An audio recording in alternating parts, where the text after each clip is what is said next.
तो अंकिता की अंशशाला आज हम बात करेंगे most important questions of AP. तो हमारे फर्स्ट क्वेश्चन से स्टार्ट करते हैं। The first question is 15 term of AP is. आपको ये एपी दिया हुआ है और आपको इसकी 15 टर्म बतानी है। अब हमारे पास 15 टर्म निकालने, कोई भी टर्म निकालने के लिए फॉर्मूला हमारे पास ये होता है। तो क्या करना है, जहाँ पर एन है वहाँ पर 15 पुट कर दूँ, ए प्लस 15 माइनस 1 इंटू डी। ए के आपके पास 1/3 प्लस 15 माइनस 1। अब डी की बात करते हैं, डी कैसे निकालेंगे, देखिए दोनों का डिनोमिनेटर सेम है, न्यूमरेटर को न्यूमरेटर से माइनस करते हैं, 5 माइनस 1 4 यानी कि 4/3। इसको सोल्व कर दीजिए, 1/3 प्लस 14 इंटू 4/3 यानी कि 1/3 प्लस 56/3। अब डिनोमिनेटर सेम है यानी कि एलसीएम 3 आ जाएगा और 56 प्लस 1 57, ये आपका आंसर हो गया। नेक्स्ट क्वेश्चन देखते हैं। If third term of AP is 5 and seven term is 13 then find its common difference. ये देखिए आपको A3 5 दिया हुआ है, A7 13 दिया हुआ है। डायरेक्ट फॉर्मूला लगाएंगे, A3 is equal to A plus 2D। A3 की वैल्यू कितनी दी है 5 is equal to A plus 2D। और इसी तरह से 13 is equal to A plus 6D। दो आपके पास लीनियर इक्वेशन, इनको सोल्व कर दीजिए। A से कैंसिल आउट हो गया, -8 is equal to -4D। Minus से माइनस कैंसिल आउट हो गया, डी इज इक्वल टू 4 2 8 2 आ गया। ये आपका आंसर। थर्ड क्वेश्चन से स्टार्ट करते हैं। अब आपको थर्ड क्वेश्चन दिया हुआ, how many terms of AP. ये आपको एक एपी दिया हुआ है और ये कह रहा है should be taken so that their sum is 78। उनका सम 7 डालना है, 78 दिया हुआ है। अब ये आपको एपी दिया हुआ है, इस एपी को देख के क्या पता चला इसकी फर्स्ट टर्म क्या होगी, ए इज इक्वल टू 24 हो जाएगा। और डी कैसे निकालें, डी होगा 21 माइनस 24 यानी कि -3 आ गया हमारा डी। अब सीधा आपको एस एन निकालना है। एस एन का फॉर्मूला होता है n बाई, आपको निकाला है एस एन की वैल्यू आपको 78 दी हुई है। 78 is equal to n upon 2 की ए की value 24 24 2 48 plus n minus 1 D की वैल्यू -3 n बाई 2 48। ये माइनस यहाँ प्लस माइनस माइनस हो जाएगा, -3n minus minus plus 3 n by 2 48 plus 3 51 minus 3n is equal to 78। अब इसको क्या कीजिए, 2 को इधर से इधर ले आइए, 78 into 2 is equal to n into 51 minus 3n हो गया। अब इसी को क्या करेंगे, अंदर ले जाइए इसको, 51n minus 3n square. 78 into 2 156 is equal to, अब मैं इसको क्या करूँ, एक क्वाड्रेटिक इक्वेशन बना लूँ, -3n स्क्वायर प्लस 51n।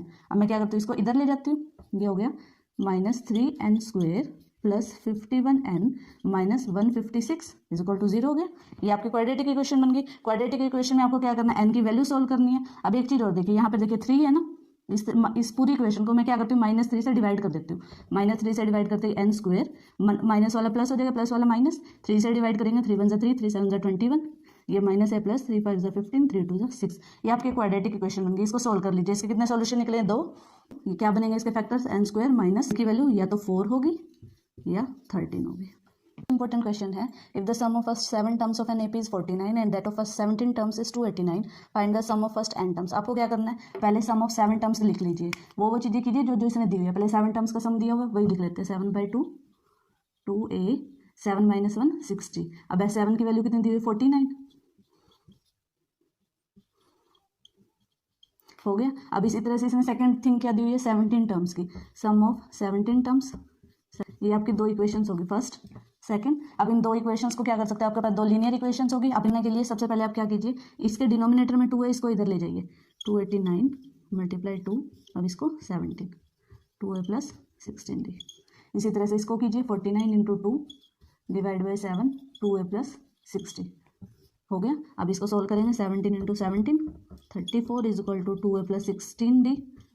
ये बन गया 7 7 से 49 14 is equal to 2a plus 60। ये आपकी 2 लीनियर इक्वेशंस होगी। इनको सोल्व करेंगे, क्या करेंगे, मैं इसमें से माइनस कर दूं, 34 is equal to 2a plus 16d है, इसको इधर ले आइए, 14 is equal to 2a plus 6d minus कीजिए, हो गया 2a से 2a कैंसिल हो गया, 34 माइनस 14 20 6 10d 10 1 10 2 आ गया। अब आपको क्या निकालना है, ए की वैल्यू। ए की वैल्यू निकालने के लिए मैं क्या करूँ, किसी भी एक लीनियर इक्वेशन में डी की वैल्यू पुट कर दूँ, 14 is equal to 2a, D की वैल्यू कितनी है 2 6 2 12, इसको इधर ले आइए, 14 minus 12 is equal to 2a 2 is equal to 2a, A की वैल्यू आ गई 1। आपके पास ए और डी की वैल्यू आ गई। अब आप सिंपली क्या निकालना है, sum of first n terms.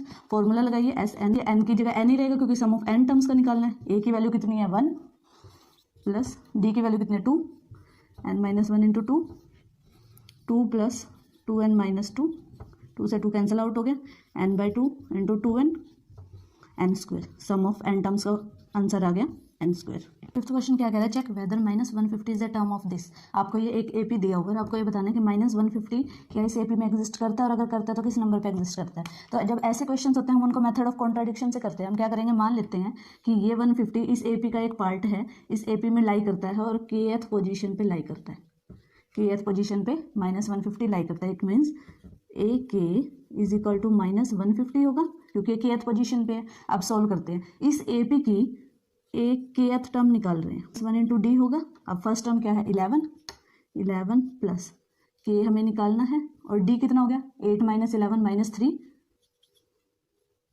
D की वैल्यू -3, एक के की वैल्यू -150। इसको सोल्व करते हैं, -150 इज इक्वल टू 11 प्लस, यहाँ माइनस है, plus minus 3k and minus plus 3 हो गया। 11 plus 3 14 -3k is equal to -150, 14 इधर आ जाएगा, माइनस हो जाएगा, -164 -3k कैंसिल आउट हो गया, 164 divide by 3 is equal to K. अब जब मैं इसको डिवाइड कर रही हूँ, ये इसे कंप्लीटली डिवाइड ही नहीं होगा, ये फ्रैक्शंस में रहेगा। बट जब हमें पता है कि जब हम नंबर ऑफ टर्म्स की बात करते हैं, वो एक नंबर की बात करते हैं, should be a natural number. अब नेचुरल नंबर होना चाहिए, बट ये तो क्या, ये तो फ्रैक्शन में आ गया। इट मीन्स ये रॉन्ग हो गया, ये इस एपी में एग्जिस्ट ही नहीं करता।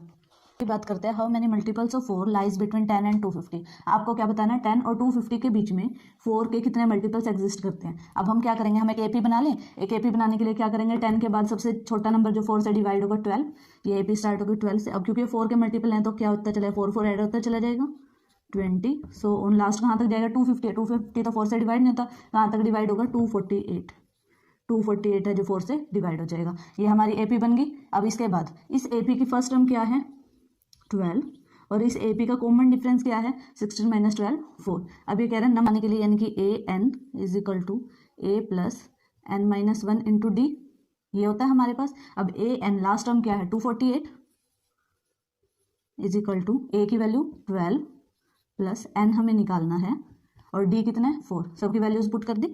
248 12 plus 4n - 4 8 plus 4n is equal to 248, 8 इधर आ जाएगा, माइनस हो जाएगा, 240 इज इक्वल टू 4n, n की वैल्यू आ गई 4 6 24 60, n की वैल्यू आ गई 16। इसका मतलब इस पूरी एपी में 60 टर्म्स हैं। आपके पास इस टाइप के बहुत सारे क्वेश्चंस आ सकते हैं, जैसे ये तो मल्टीपल ऑफ 4 हो गया, आपको कोई दे दिया कि 7 के मल्टीपल होंगे, वो कितने एग्जिस्ट करेंगे 2 डिजिट नंबर के बीच में, 3 डिजिट नंबर के बीच में। इस टाइप के क्वेश्चन आपको मोल्ड करके दे सकते हैं। अब जो मैंने ये 6 क्वेश्चन आपको करवाया, इन 6 क्वेश्चन में से एक टाइप का क्वेश्चन आपके एग्जाम में जरूर आएगा। सो मस्ट ट्राई दिस।